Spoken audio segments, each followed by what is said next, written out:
Nais ko lamang po magbigay ng isang maiksing manifesto. A'udhu billahi minasyaitanir rajim. Bismillahirrahmanirrahim. Mga mahal kong kasama, nais ko lamang pong idulog sa inyo ang aking nararamdaman, ang isang damdaming masasabi ko pong nagtatanong, sapagkat ang mga nangyayari po sa ating hukuman sa mga oras na ito, hindi ko po alam kung ito ba ay eksakto lang na nangyayari o ito po ba ay sinasadya.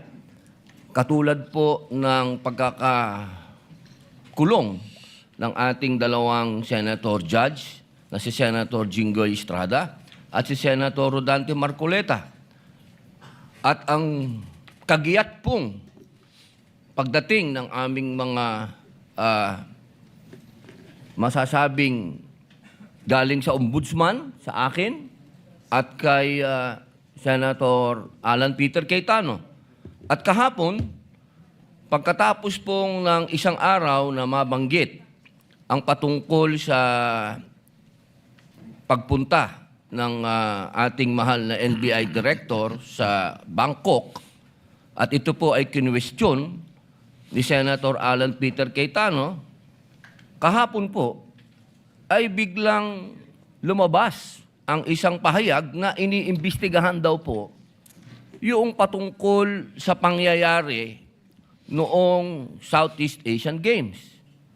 Ito po ba ay eksakto lang o ito po ba ay mayroong dapat tayong pangambahan? Sapagkat, alam niyo po, ako din po ay dapat ay pupunta ng Iran. Sapagkat isinagawa po ang pagbibigay-pugay sa namatay na kanilang leader, spiritual leader. Pero hindi po ako tumuloy dahil may impeachment po tayo. Tanong ko lamang po sa ating mga kasama, dapat po ba tayong mangamba? Dapat po ba kaming manggamba? At tayo po ay parang eksakto naman lahat ito? Hindi ba po tayo ay malayang korte? Tayo po ay may karapatan na binibigay ng konstitusyon na magsagawa po ng pagdinig na ito.